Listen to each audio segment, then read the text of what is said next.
प्रिय भक्तों, अगर आप भी चाहते हैं कि आप शनि देव की कुदृष्टि से बचे रहें और आपको शनि देव की सिर्फ आशीर्वाद और असीम कृपा ही प्राप्त हो, तो आप इस महामंत्र का जाप अवश्य करें। इस मंत्र के नियमित 108 बार जाप करने से नकारात्मक ऊर्जा और बुरी शक्तियां समाप्त होती हैं। काला जादू, टोना टोटका और तंत्र बाधा, काला जादू, टोना टोटका और तंत्र बाधा का नाश होता है। व्यक्ति का तेज और आत्मविश्वास बढ़ता है और साथ ही शनि देव की कृपा से उसे अथाह धन की प्राप्ति होती है। इसलिए प्यारे भक्तों, आप इस महामंत्र का जाप अवश्य करें। जिस भी भक्त ने आज तक इस महामंत्र का जाप किया है, उसे सिर्फ शनि देव की असीम कृपा ही प्राप्त हुई है। इसलिए प्यारे भक्तों, आप इस महामंत्र का जाप अवश्य करें। यह मंत्र बहुत ही शक्तिशाली और प्रबल मंत्र है। इस मंत्र का प्रभाव तुरंत ही दिखाई देने लगता है और साथ ही आपका जीवन सुखद हो जाएगा। अगर आप शनि देव का आशीर्वाद प्राप्त करना चाहते हैं तो इस वीडियो को लाइक और चैनल को सब्सक्राइब जरूर कर दीजिए और कमेंट बॉक्स में जय शनि महाराज अवश्य लिख दीजिए। तो चलिए भक्तों, मंत्र का जाप करना प्रारंभ करते हैं। ओम ह्रीं सन शनैश्चराय सर्वदोष निवारणाय स्वाहा। ओम ह्रीं सन शनैश्चराय सर्वदोष निवारणाय स्वाहा। ओम ह्रीं सन शनैश्चराय सर्वदोष निवारणाय स्वाहा। ओम ह्रीं सन शनैश्चराय सर्वदोष निवारणाय स्वाहा। ओम ह्रीं सन शनैश्चराय सर्वदोष निवारणाय स्वाहा। ओम ह्रीं सन शनैश्चराय सर्वदोष निवारणाय स्वाहा। ओम ह्रीं सन शनैश्चराय सर्वदोष निवारणाय स्वाहा। ओम ह्रीं सन शनैश्चराय सर्वदोष निवारणाय स्वाहा। ओम ह्रीं सन शनैश्चराय सर्वदोष निवारणाय स्वाहा। ओम ह्रीं सन शनैश्चराय सर्वदोष निवारणाय स्वाहा। ओम ह्रीं सन शनैश्चराय सर्वदोष निवारणाय स्वाहा।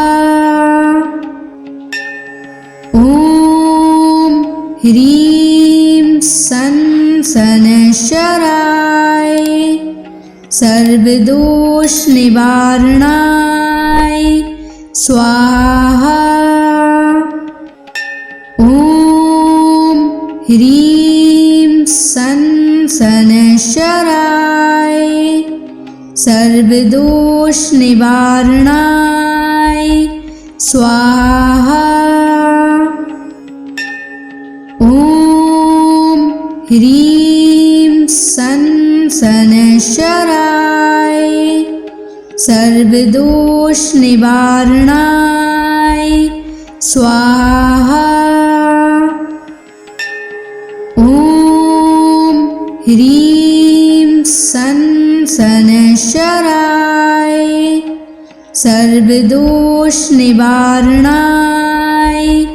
स्वाहा। ॐ ह्रीं सन् शनैश्चराय सर्वदोषनिवारणाय स्वाहा। ॐ ह्रीं सन् शनैश्चराय सर्वदोषनिवारणाय स्वाहा। ॐ ह्रीं सन् शनैश्चराय सर्वदोषनिवारणाय स्वाहा। ॐ ह्रीं सन् शनैश्चराय सर्वदोषनिवारणाय स्वाहा। ॐ ह्रीं सन् शनैश्चराय सर्वदोषनिवारणाय स्वाहा। ॐ ह्रीं सन् शनैश्चराय सर्वदोषनिवारणाय स्वाहा। ॐ ह्रीं सन् शनैश्चराय सर्वदोषनिवारणाय स्वाहा। ॐ ह्रीं सन् शनैश्चराय सर्वदोषनिवारणाय स्वाहा। ॐ ह्रीं सन् शनैश्चराय सर्वदोषनिवारणाय स्वाहा। ॐ ह्रीं सन् शनैश्चराय सर्वदोषनिवारणाय स्वाहा। ॐ ह्रीं सन् शनैश्चराय सर्वदोषनिवारणाय स्वाहा। ॐ ह्रीं सन् शनैश्चराय सर्वदोषनिवारणाय स्वाहा। ॐ ह्रीं सन् शनैश्चराय सर्वदोषनिवारणाय स्वाहा। ॐ ह्रीं सन् शनैश्चराय सर्वदोषनिवारणाय स्वाहा। ॐ ह्रीं सन् शनैश्चराय सर्वदोषनिवारणाय स्वाहा। ॐ ह्रीं सन् शनैश्चराय सर्वदोषनिवारणाय स्वाहा। ॐ ह्रीं सन् शनैश्चराय सर्वदोषनिवारणाय स्वाहा। ॐ ह्रीं सन् सनशराय सर्वदोष निवारणाय स्वाहा। ॐ ह्रीं सनशराय सर्वदोष निवारणाय स्वाहा। ॐ ह्रीं सनशराय सर्वदोष निवारणाय स्वाहा। ॐ ह्रीं सनशराय सर्वदोष निवारणाय स्वाहा। ॐ ह्रीं सनशराय सर्वदोष निवारणाय स्वाहा। ॐ ह्रीं सनशराय सर्वदोष निवारणाय स्वाहा। ॐ ह्रीं सनशराय सर्वदोष निवारणाय स्वाहा। ॐ ह्रीं सनशराय सर्वदोष निवारणाय स्वाहा। ॐ ह्रीं सनशराय सर्वदोष निवारणाय स्वाहा। ॐ ह्रीं सनशराय सर्वदोष निवारणाय स्वाहा। ॐ ह्रीं सनशराय सर्वदोष निवारणाय स्वाहा। ॐ ह्रीं सनशराय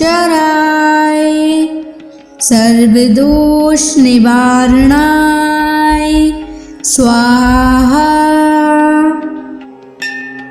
ॐ ह्रीं सनशराय सर्वदोष निवारणाय स्वाहा। ॐ ह्रीं सनशराय सर्वदोष निवारणाय स्वाहा। ॐ ह्रीं सनशराय सर्वदोष निवारणाय स्वाहा। ॐ ह्रीं सनशराय सर्वदोष निवारणाय स्वाहा। ॐ ह्रीं सनशराय सर्वदोष निवारणाय स्वाहा। ॐ ह्रीं सनशराय सर्वदोष निवारणाय स्वाहा। ॐ ह्रीं सनशराय सर्वदोष निवारणाय स्वाहा। ह्रीं सन शनैश्चराय सर्वदोष निवारणाय स्वाहा। ॐ ह्रीं सन शनैश्चराय सर्वदोष निवारणाय स्वाहा। ॐ ह्रीं सन शनैश्चराय सर्वदोष निवारणाय स्वाहा। ॐ ह्रीं सन शनैश्चराय सर्वदोष निवारणाय स्वाहा। ॐ ह्रीं सन शनैश्चराय सर्वदोष निवारणाय स्वाहा। ॐ ह्रीं सन शनैश्चराय सर्वदोष निवारणाय स्वाहा। ॐ ह्रीं सन शनैश्चराय सर्वदोष निवारणाय स्वाहा। ॐ ह्रीं सन शनैश्चराय सर्वदोष निवारणाय स्वाहा। ॐ ह्रीं सन शनैश्चराय सर्वदोष निवारणाय स्वाहा।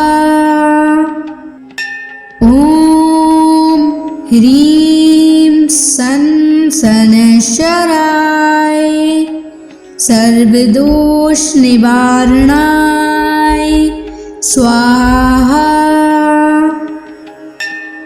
ॐ ह्रीं सन शनैश्चराय सर्वदोष निवारणाय स्वाहा। ॐ ह्रीं सन शनैश्चराय सर्वदोष निवारणाय स्वाहा। ॐ ह्रीं सन शनैश्चराय सर्वदोष निवारणाय स्वाहा। ॐ ह्रीं सन शनैश्चराय सर्वदोष निवारणाय स्वाहा। ॐ ह्रीं सन शनैश्चराय सर्वदोष निवारणाय स्वाहा। ॐ ह्रीं सन शनैश्चराय सर्वदोष निवारणाय स्वाहा। ॐ ह्रीं सन शनैश्चराय सर्वदोष निवारणाय स्वाहा। ॐ ह्रीं सन शनैश्चराय सर्वदोष निवारणाय स्वाहा। ॐ ह्रीं सन शनैश्चराय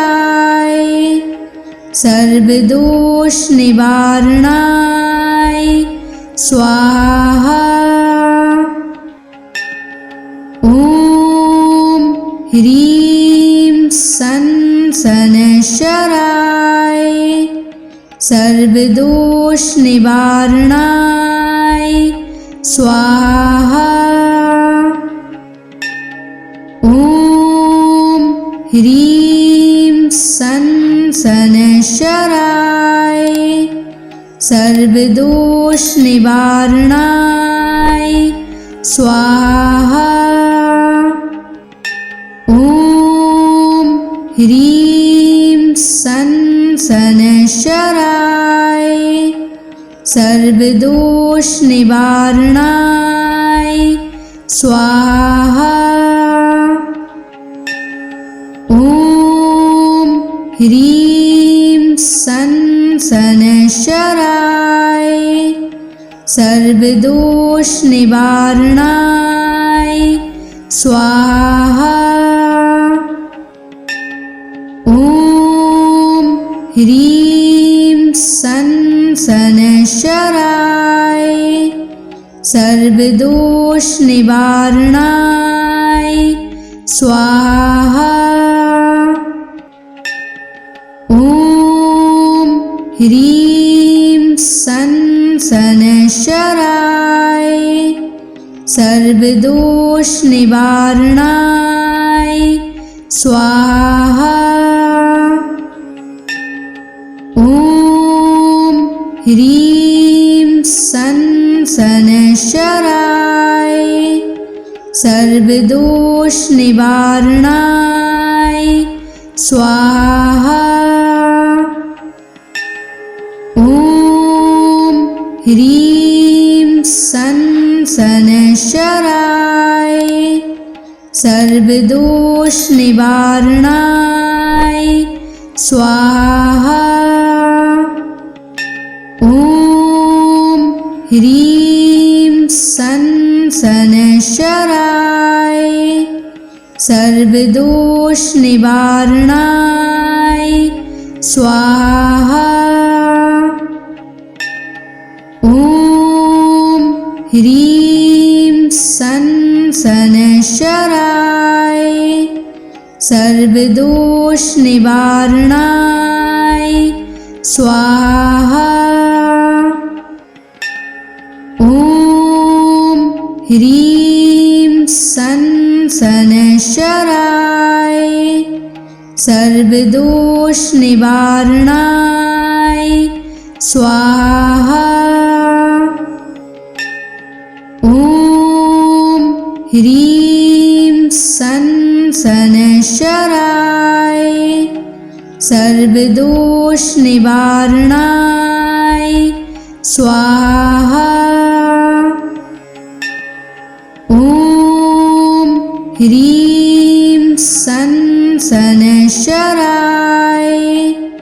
सर्वदोषनिवारणाय स्वाहा। ॐ ह्रीं सन् शनैश्चराय सर्वदोषनिवारणाय स्वाहा। ॐ ह्रीं सन् शनैश्चराय सर्वदोषनिवारणाय स्वाहा। ॐ ह्रीं सन् शनैश्चराय सर्वदोषनिवारणाय स्वाहा। ॐ ह्रीं सन् शनैश्चराय सर्वदोषनिवारणाय स्वाहा। ॐ ह्रीं सन् शनैश्चराय सर्वदोषनिवारणाय स्वाहा। ॐ ह्रीं सन् शनैश्चराय सर्वदोष निवारणाय स्वाहा। ॐ ह्रीं सं शनैश्चराय सर्वदोष निवारणाय स्वाहा। ॐ ह्रीं सं शनैश्चराय सर्वदोष निवारणाय स्वाहा। ॐ ह्रीं सं शनैश्चराय सर्वदोष निवारणाय स्वाहा। ॐ ह्रीं सं शनैश्चराय सर्वदोष निवारणाय स्वाहा। ॐ ह्रीं सं शनैश्चराय सर्वदोष निवारणाय स्वाहा। ॐ ह्रीं सं शनैश्चराय सर्वदोष निवारणाय स्वाहा। ॐ ह्रीं सं शनैश्चराय सर्वदोष निवारणाय स्वाहा। ॐ ह्रीं सं शनैश्चराय सर्वदोष निवारणाय स्वाहा। ॐ ह्रीं सं शनैश्चराय सर्वदोष निवारणाय स्वाहा। ॐ ह्रीं सं शनैश्चराय सर्वदोष निवारणाय स्वाहा। ॐ ह्रीं सं शनैश्चराय सर्वदोष निवारणाय स्वाहा। ॐ ह्रीं सं शनैश्चराय सर्वदोष निवारणाय स्वाहा। ॐ ह्रीं सं शनैश्चराय सर्वदोष निवारणाय स्वाहा। ॐ ह्रीं सं शनैश्चराय सर्वदोष निवारणाय स्वाहा। ॐ ह्रीं सं शनैश्चराय सर्वदोष निवारणाय स्वाहा। ॐ ह्रीं सं शनैश्चराय सर्वदोष निवारणाय स्वाहा। ॐ ह्रीं सं शनैश्चराय सर्वदोष निवारणाय स्वाहा। ॐ ह्रीं सं शनैश्चराय सर्वदोष निवारणाय स्वाहा। ॐ ह्रीं सन शनैश्चराय सर्वदोषनिवारणाय स्वाहा। ॐ ह्रीं सन शनैश्चराय सर्वदोषनिवारणाय स्वाहा। ॐ ह्रीं सन शनैश्चराय सर्वदोषनिवारणाय स्वाहा। ॐ ह्रीं सन शनैश्चराय सर्वदोषनिवारणाय स्वाहा।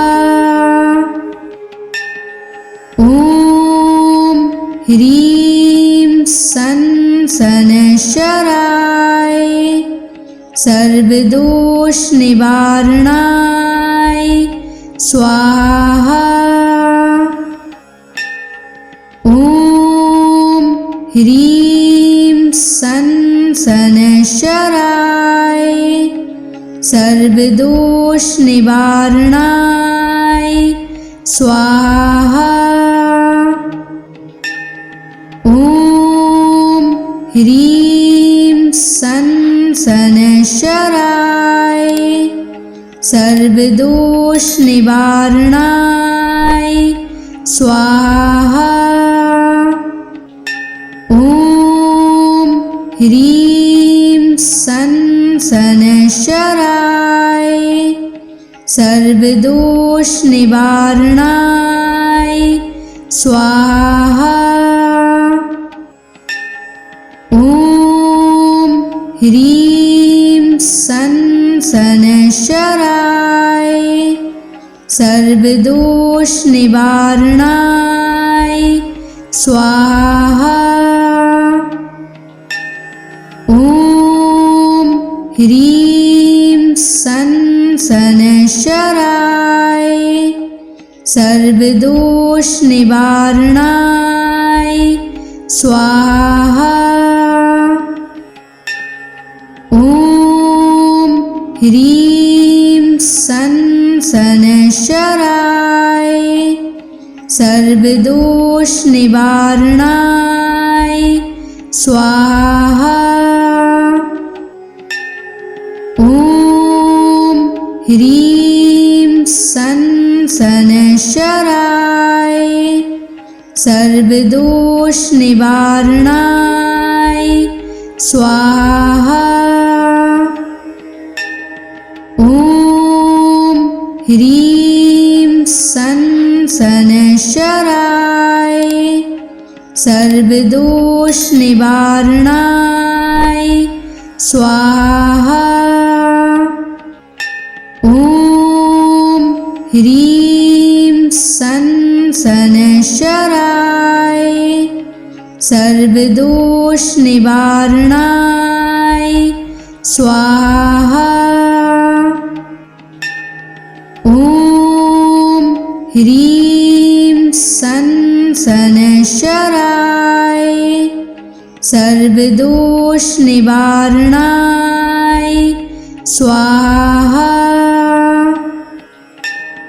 ॐ ह्रीं सन शनैश्चराय सर्वदोषनिवारणाय स्वाहा। ॐ ह्रीं सन शनैश्चराय सर्वदोषनिवारणाय स्वाहा।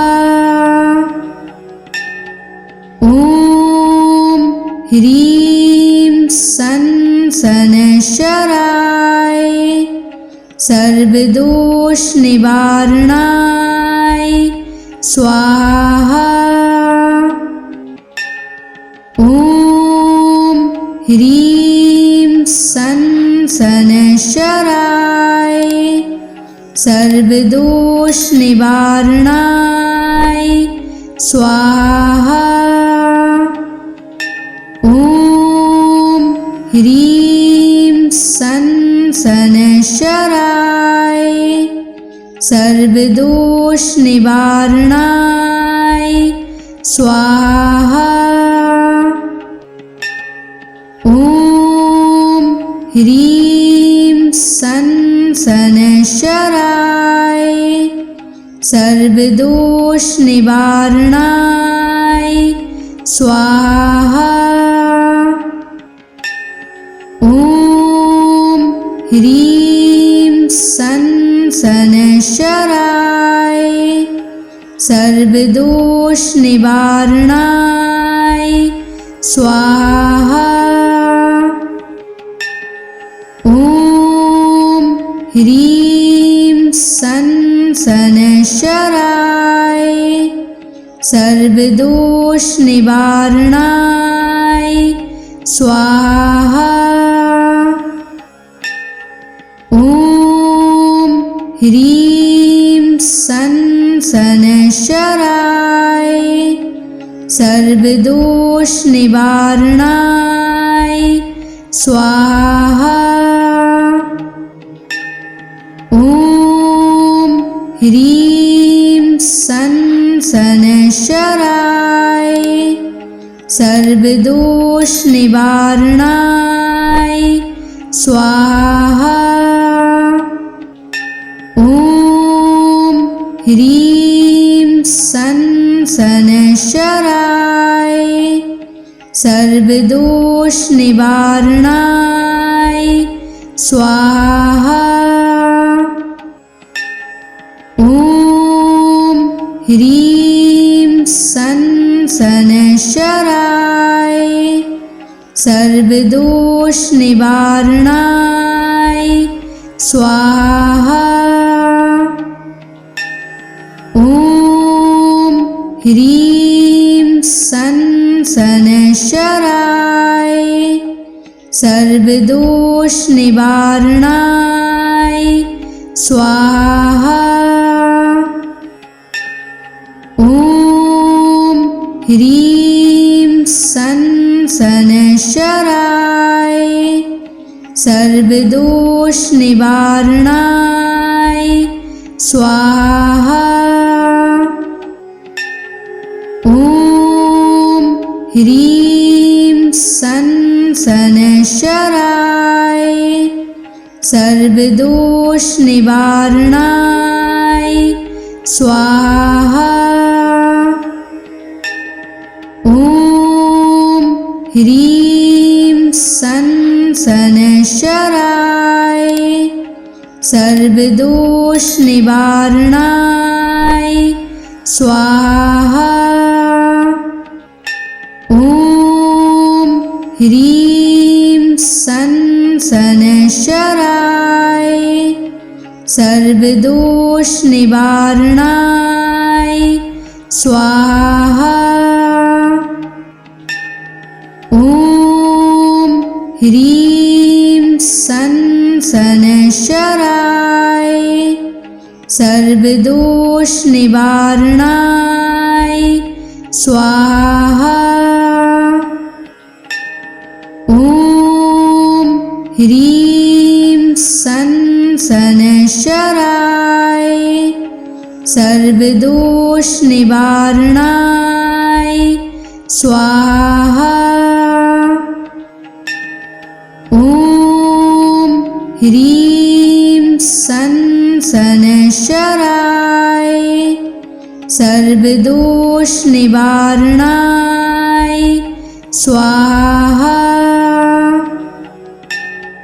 ॐ ह्रीं सन् शनैश्चराय सर्वदोषनिवारणाय स्वाहा।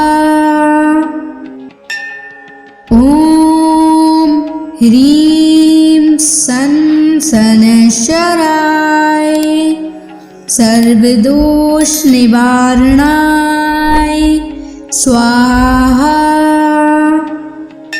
ॐ ह्रीं सन् शनैश्चराय सर्वदोष निवारणाय स्वाहा। ॐ ह्रीं सन् शनैश्चराय सर्वदोष निवारणाय स्वाहा। ॐ ह्रीं सन् शनैश्चराय सर्वदोष निवारणाय स्वाहा। ॐ ह्रीं सन् शनैश्चराय सर्वदोष निवारणाय स्वाहा। ॐ ह्रीं सन् शनैश्चराय सर्वदोष निवारणाय स्वाहा। ॐ ह्रीं सन् शनैश्चराय सर्वदोष निवारणाय स्वाहा। ॐ ह्रीं सन् शनैश्चराय सर्वदोष निवारणाय स्वाहा। ॐ ह्रीं सन् शनैश्चराय सर्वदोष निवारणाय स्वाहा। ॐ ह्रीं सन् शनैश्चराय सर्वदोष निवारणाय स्वाहा। ॐ ह्रीं सन् शनैश्चराय सर्वदोष निवारणाय स्वाहा। ॐ ह्रीं सन् शनैश्चराय सर्वदोष निवारणाय स्वाहा। ॐ ह्रीं सन् शनैश्चराय सर्वदोष निवारणाय स्वाहा। ॐ ह्रीं सन् शनैश्चराय सर्वदोष निवारणाय स्वाहा। ॐ ह्रीं सन् शनैश्चराय सर्वदोष निवारणाय स्वाहा।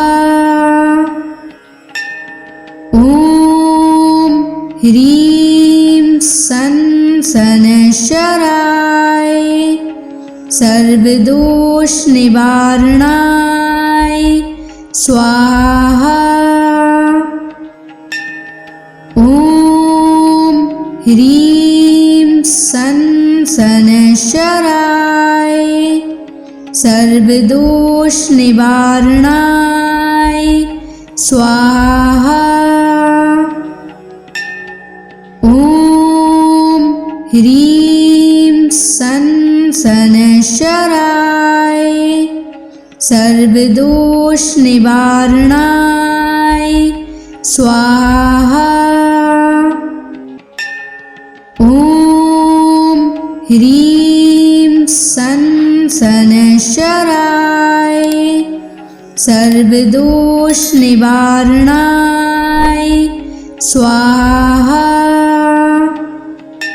ॐ ह्रीं सन् शनैश्चराय सर्वदोष निवारणाय स्वाहा। ॐ सन शनैश्चराय सर्वदोष निवारणाय स्वाहा। ॐ ह्रीं सन शनैश्चराय सर्वदोष निवारणाय स्वाहा। ॐ ह्रीं सन शनैश्चराय सर्वदोष निवारणाय स्वाहा। ॐ ह्रीं सन शनैश्चराय सर्वदोष निवारणाय स्वाहा। ॐ ह्रीं सन शनैश्चराय सर्वदोष निवारणाय स्वाहा। ॐ ह्रीं सन शनैश्चराय सर्वदोष निवारणाय स्वाहा। ॐ ह्रीं सन शनैश्चराय सर्वदोष निवारणाय स्वाहा। ॐ ह्रीं सन शनैश्चराय सर्वदोष निवारणाय स्वाहा। ॐ ह्रीं सन शनैश्चराय सर्वदोष निवारणाय स्वाहा। ॐ ह्रीं सन शनैश्चराय सर्वदोष निवारणाय स्वाहा। ॐ ह्रीं सन शनैश्चराय सर्वदोष निवारणाय स्वाहा। ॐ ह्रीं सन शनैश्चराय सर्वदोष निवारणाय स्वाहा। ॐ ह्रीं सन शनैश्चराय सर्वदोष निवारणाय स्वाहा। ॐ ह्रीं सन शनैश्चराय सर्वदोष निवारणाय स्वाहा। ॐ ह्रीं सन शनैश्चराय सर्वदोष निवारणाय स्वाहा। ॐ ह्रीं सन शनैश्चराय सर्वदोष निवारणाय स्वाहा। ॐ ह्रीं सन शनैश्चराय सर्वदोष निवारणाय स्वाहा।